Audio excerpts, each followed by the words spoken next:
let's start projecting energy into this talk. So people would say wander through, wander in, Yes.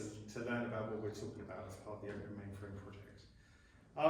Okay, so thank you everybody for coming here today.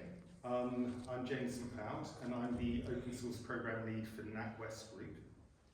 As the Open Source Program Lead, I'm actually head of Open Source at NatWest, which means that I look at not only how we contribute to open source, but also how we consume open source safely, and also how we collaborate as an engineering group within the bank, alongside outside of the bank as well. Prior to joining NatWest, I was the Director of Community for FINOS, which is the FinTech Open Source Foundation, which is also part of the Linux Foundation, like Open Mainframe project.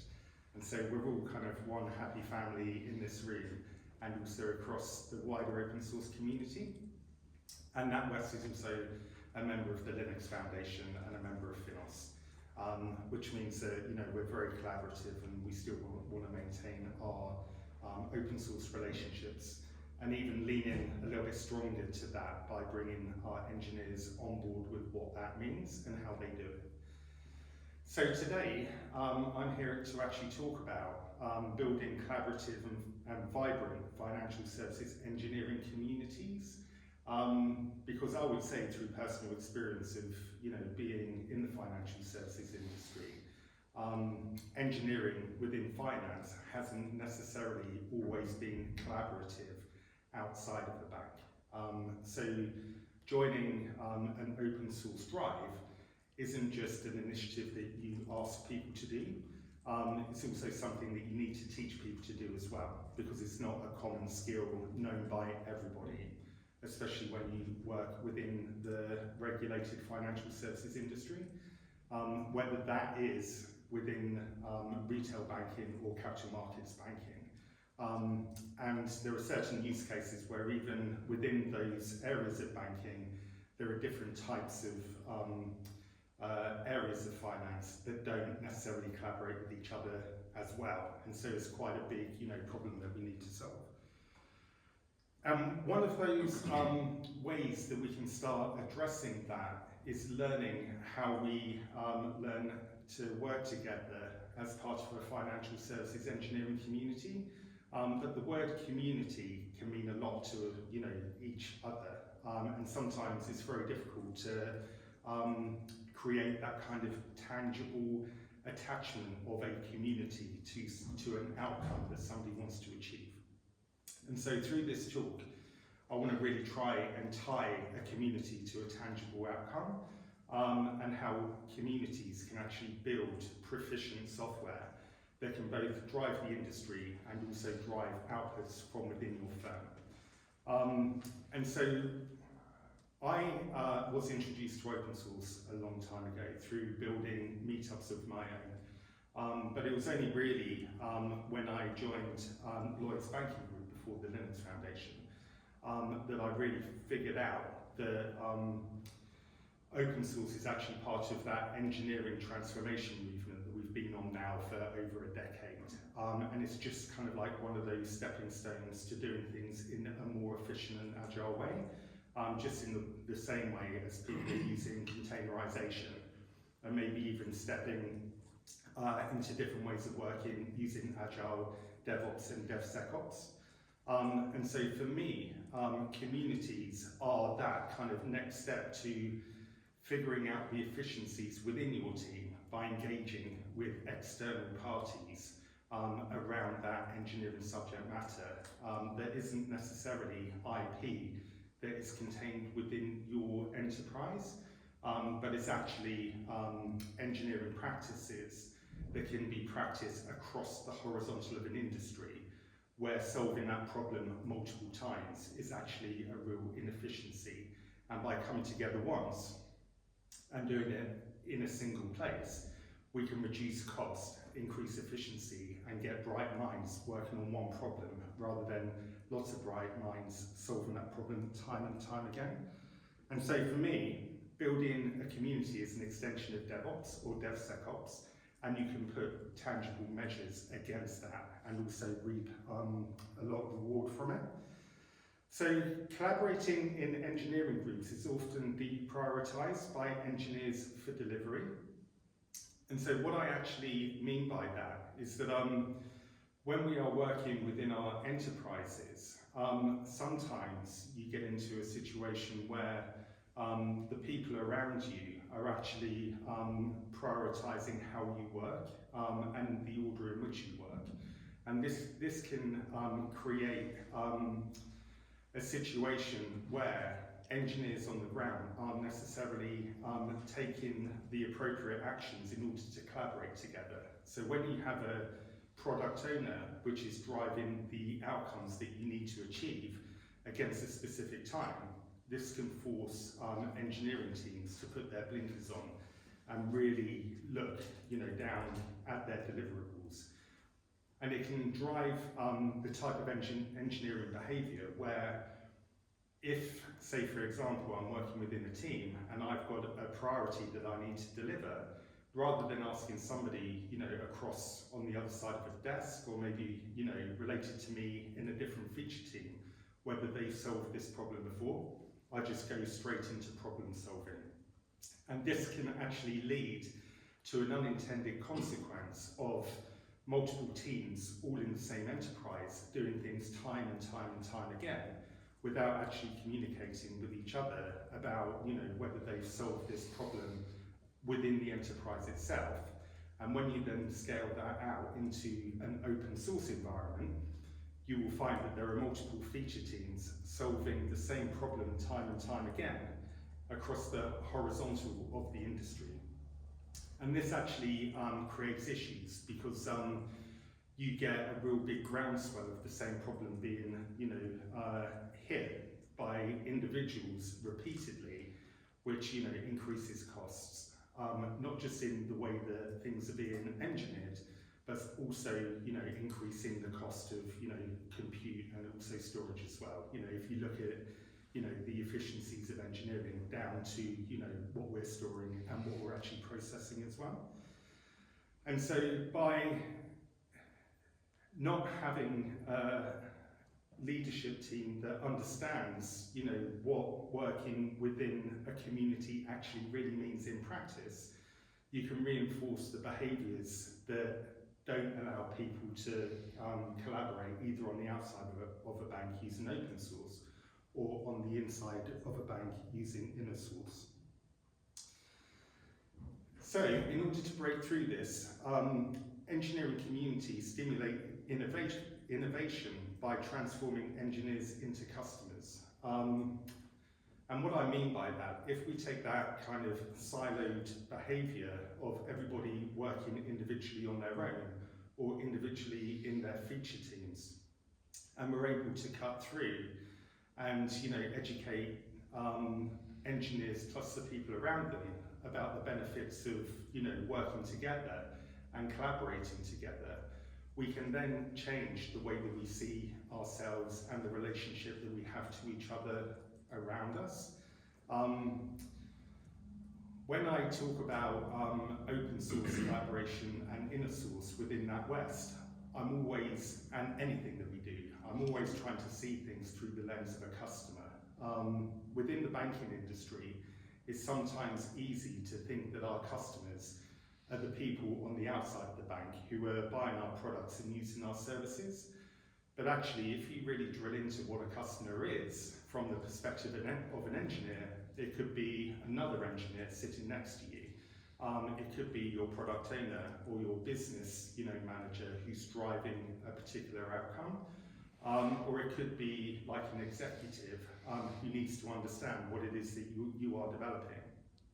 And so when I try and change the narrative about people just being eyes down and not working with each other, not only do I say and not only do I practice cross collaboration in terms of sharing ideas and working in repos together, but I really reinforce the narrative around your engineering colleague being a customer of yours. And so when you're thinking about what you are about to do or what you are currently doing, not only should you be engineering your software or architecting your software, in order to fulfill a deliverable, but you should be thinking about it in terms of reusability and whether the use case that you're actually trying to drive can also be reused by somebody else. And also, before you start driving out a deliverable, has somebody else demonstrated that use case and engineered it in a way that you can consume it. Now, where the customer relationship comes into that is the way that you kind of present the work that you are delivering. So if we think about our software within our community as a unit of work, or maybe a larger system that somebody would like to utilize, and we include engineering experience and also documentation and a clear path for other people to use, we can really start transforming the way that we are engineering by creating software that other people can pick up and use with a lot more ease and a lot less friction. Am I allowed to ask questions? Yeah. How do you find, because the traditional business outcomes of an engineer are often to deliver the new release, or that's kind of the mechanism that they're measured by. Do you find that there are other mechanisms of motivation through the things that they're being measured on that help with this? Because I can imagine the engineer thinking, oh well, I'm not really being measured on the things that I'm contributing to the community. Did NatWest do something where they help motivate engineers in a different way? So that is a great question. So there's two ways that you can achieve this type of collaborative outcome. And you can do them individually or you can combine them. The very first one is somebody, from within your CTO office or further above saying we need to be more collaborative. We need to learn how to work together. We need to, be more efficient. And that is kind of like the top-down narrative. And that can reinforce, kind of unusual behaviours when people don't know how to do it. But it's driving the right message, because it's kind of creating an open door for people to push through.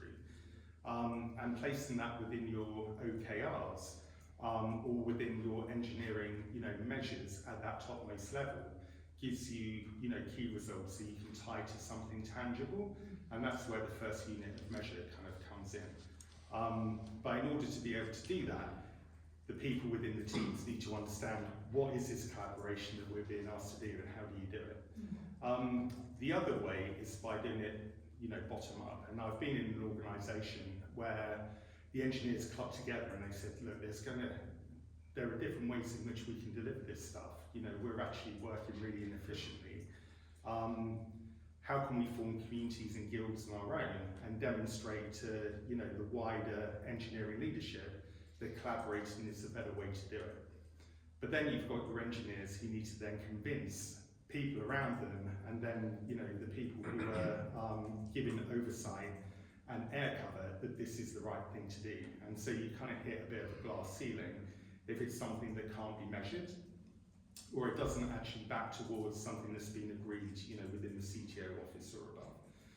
The best way to do it is by people driving that need for an OKR that measures efficiencies and acceleration and cost reduction, and then the engineering teams kind of saying, okay, how do we do that? And being receptive to that. And that's what we're doing within NatWest, and so a lot of the activity that I do, a lot of the socialization and working with teams isn't about, top-down driving more efficiency. It's about taking that open door and showing people how to step through it. And then you can start figuring out how you measure it and how you bring it to life. And so that's this slide where we're saying that repos and dev portals, so GitLab, GitHub, Backstage, etc., becomes kind of like the area of collaboration, where work is done, and the efficiency of your work is actually being advertised for people to start utilising it. You can kind of really turn to, automation and, cloud native and, mainframe as well, for certain use cases, to start collaborating within the system of engineering, as well as come to meetups and events. But as long as you've got tangible key results that actually demonstrate that everything that we're doing here is hitting that topmost OKR, then it kind of gives you a green light, and that's where the community kind of comes to life. Now, interestingly, we've got people here from the West Coast, which is absolutely brilliant, because one of the key narratives that I like to talk about is the reason why we're doing it. And a lot of it is by increasing the cadence of release, which is something that you don't really hear people. You hear people talking about, being more agile and bringing your cycle times down and reducing your lead time and reducing your costs and increasing your efficiencies and increasing your acceleration. But you wouldn't get that kind of West Coast kind of startup mentality as you would do in an open source project. Within open source teams that I've worked with, it's all about shipping your product and getting it out there and kind of really creating that hyper velocity of idea to release. And this is something that, working within the financial services open source and inner source kind of area can really start driving this. Because ultimately what we want to do is create teams that have a real close proximity to their customers. So if my customer is Louisa and I'm creating a product that you are utilising, and we know each other and we can start talking to each other, and if I'm doing great stuff, I can feel happy. If I'm doing bad stuff, Louisa can tell me, then I can start increasing my cycle time of communication, and then also my cycle time of, or reducing my cycle time of release. And so proximity to customers and understanding who your customers are can really kind of like get that shipping and shipping and shipping. And off the back of that, everything that we're doing, whether you're an inner source product team, whether you're an open source team, you've got something to sell. Everyone's got something to sell, whether you know it or not. I mean, everything that you are creating, whether it's bits, bytes, data, whatever, has value to somebody.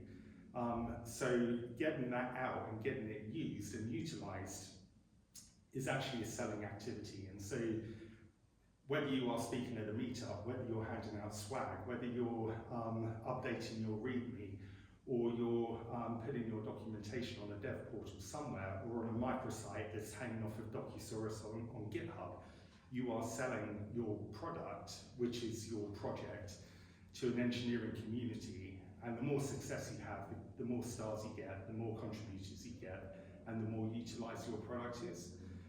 That is exactly the reason why open source communities and inner source communities are important.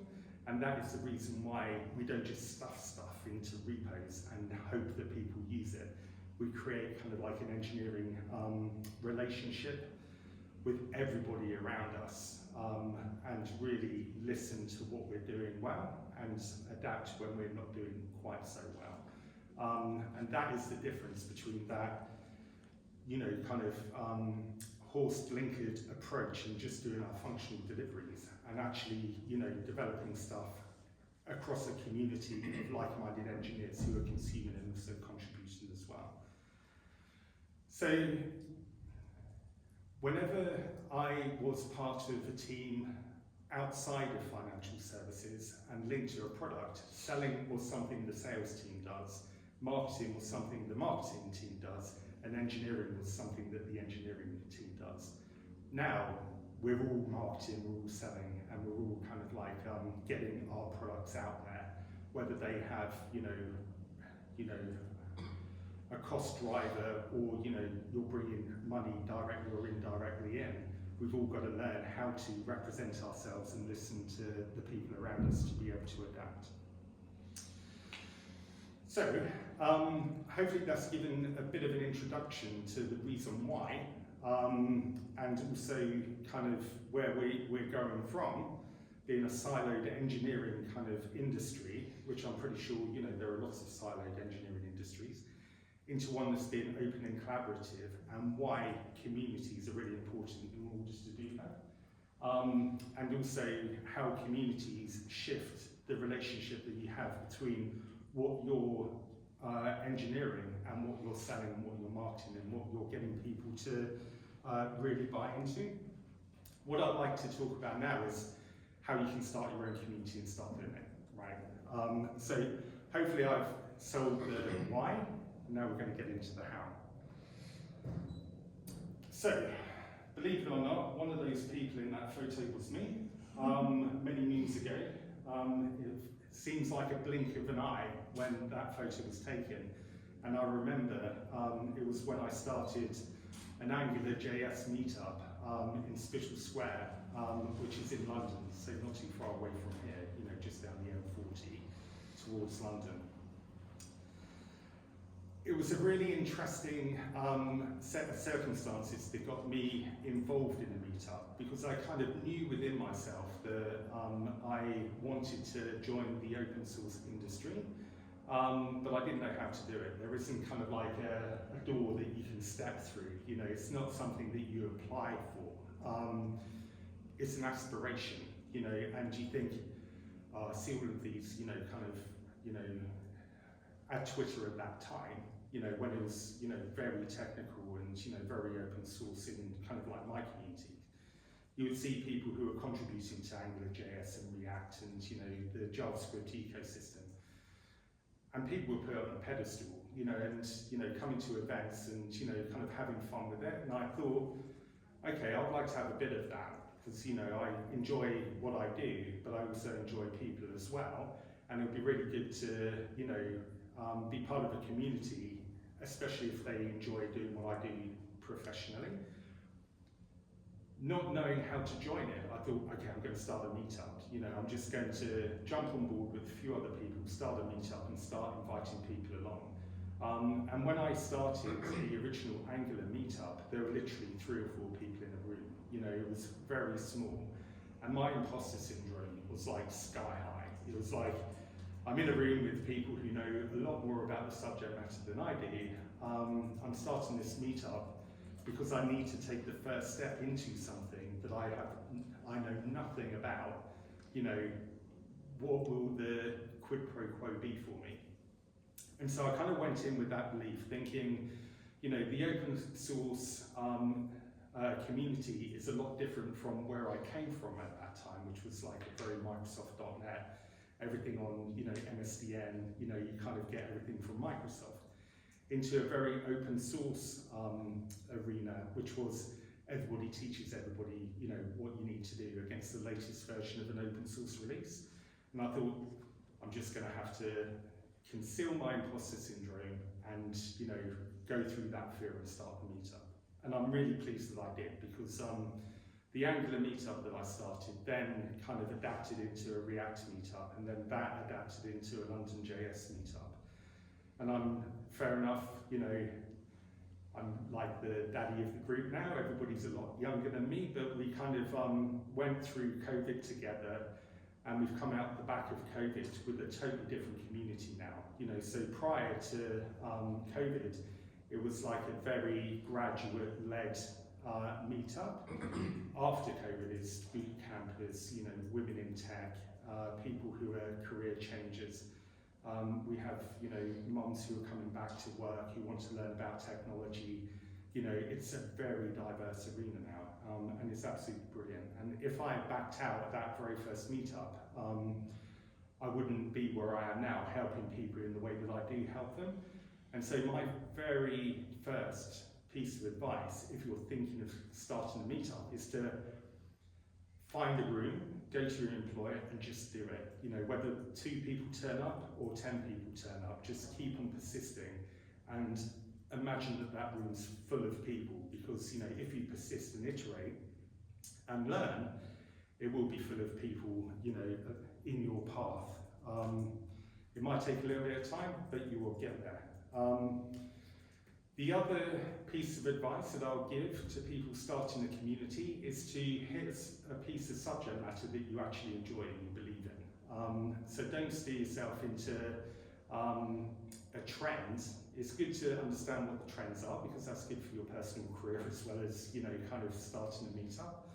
but don't corner yourself into a community where you don't believe in the subject matter that you're trying to teach. You know, I really like being part of the JavaScript community because it's part of the engineering ecosystem that I kind of adapted to after leaving .NET.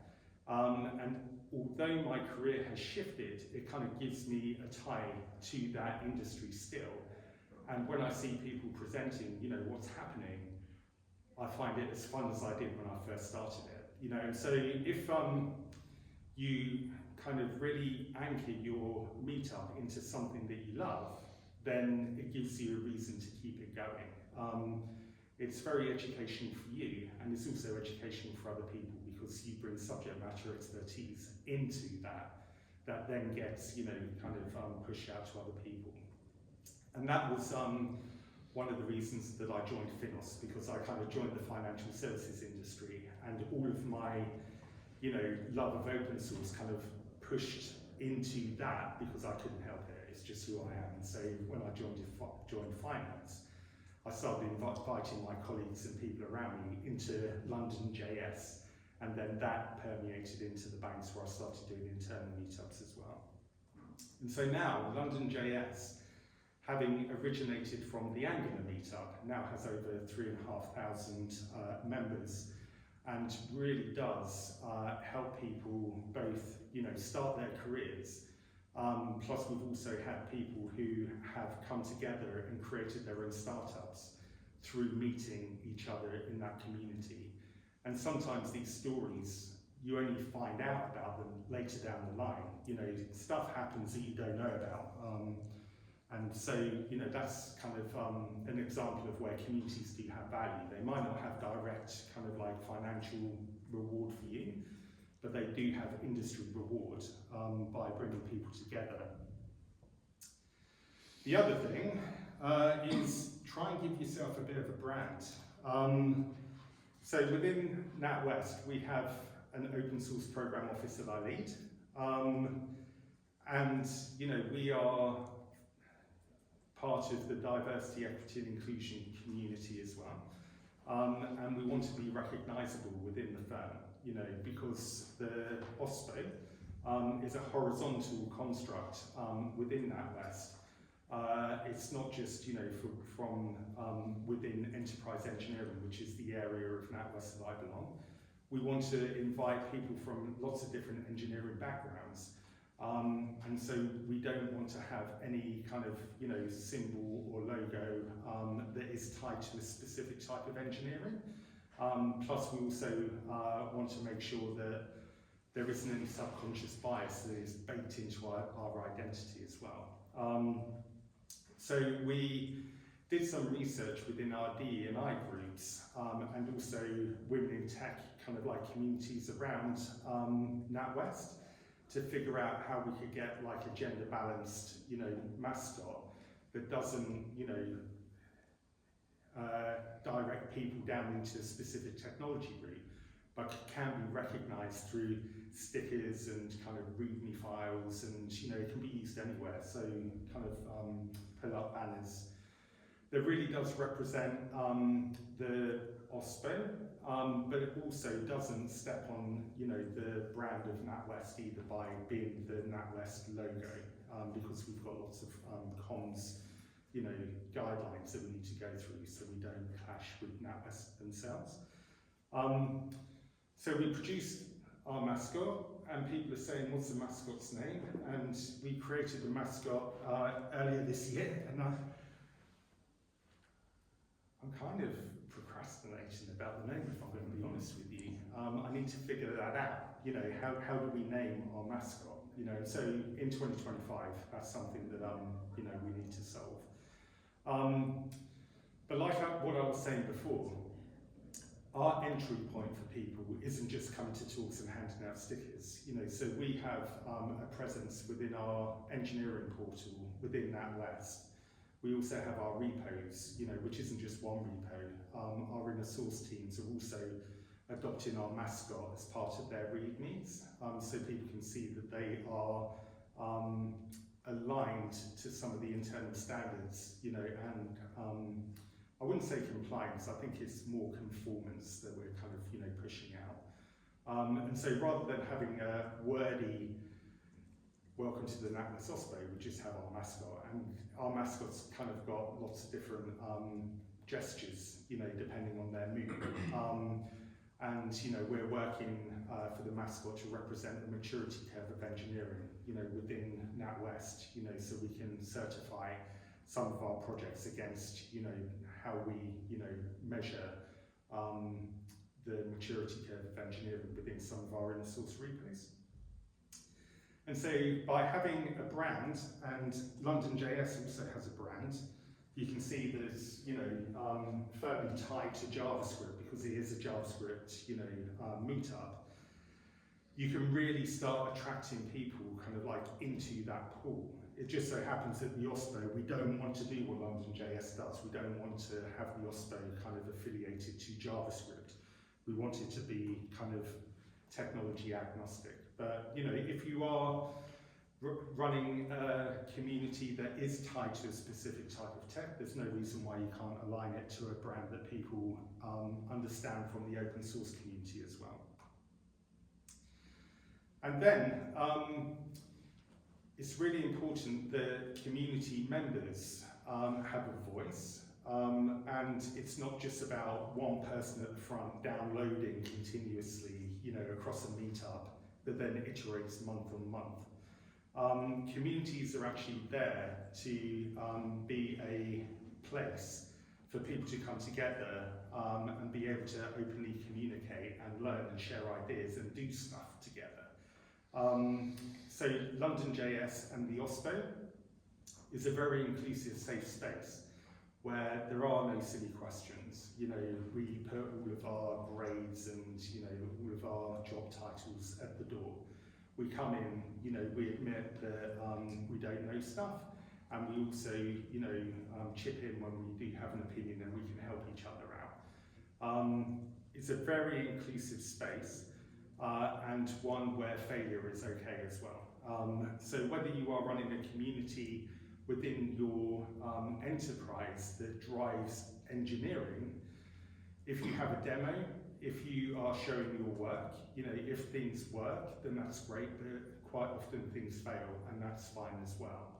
Giving people the confidence to just show their work, whether it works or not, is actually a real big win, because the amount of people who are scared to demonstrate their work because it might not work is actually a big kind of blocker for getting people out and talking. So quite often I'll do a demo and it doesn't work, and it's fine, but more often than not, people will do a demo and it works.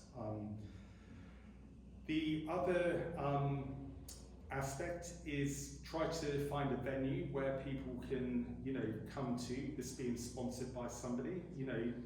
Lots of different places love to have engineers passing through.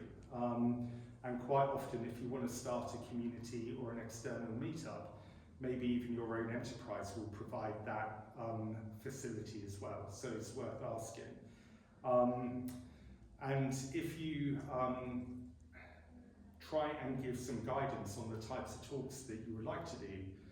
So having lightning talks, which are basically like 12 minutes with a couple of minutes of Q&A, so people don't start yawning and falling to sleep.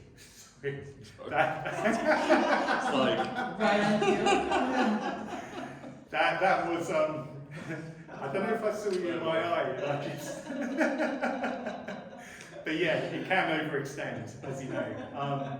But keep things punchy and short, and look to your audience about when you need to up your game and maybe start drawing things to a close.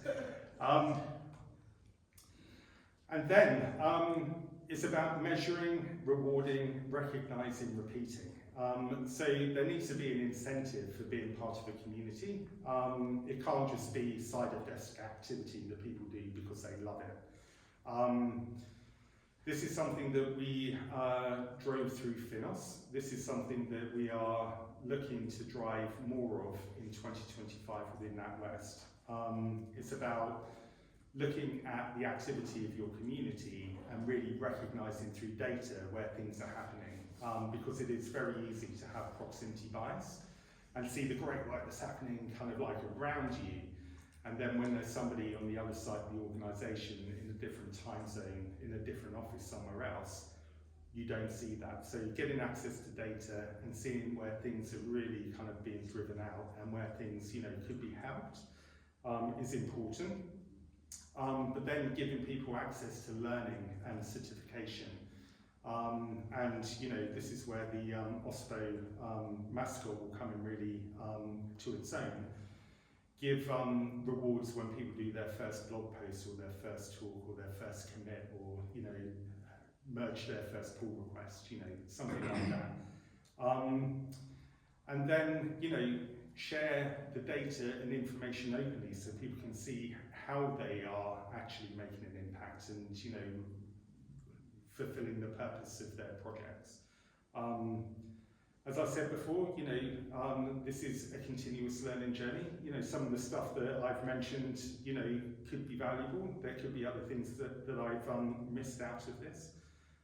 So if you've got any other ideas that you want to share, you know, I'm all ears. It'll be great to have a conversation about that. And that's it. Thank you very much. It's been great being here today, being part of Open Mainframe Project, which is a new experience for me. Normally I'm talking on behalf of a different Linux Foundation project, so I really appreciate you inviting me to be here today. And if you've got any questions, feel free to come and ask me or put your hand up like Louisa. Thank you. I do have another question actually. You mentioned how you reward people that come and contribute to your open source community. Like, how do you do that? Is that badges? Is that just like celebrating them in like group chats? Is that like how do you actually do that? Yeah. Or an example maybe. So the way that I've done it to date, you know, so the open source program office is quite small, you know, and we are actually recruiting people to join because, you know, we're scaling. But one mechanism that I've had is by maybe we will have town halls and we'll also have other, you know, full team meetings where people are running InnerSource projects or they're contributing to some other project, inviting them to talk rather than me to represent their own project and the work that they're doing. You know, so the recognition isn't just coming from me, it's coming from themselves by them demonstrating the work that they're doing.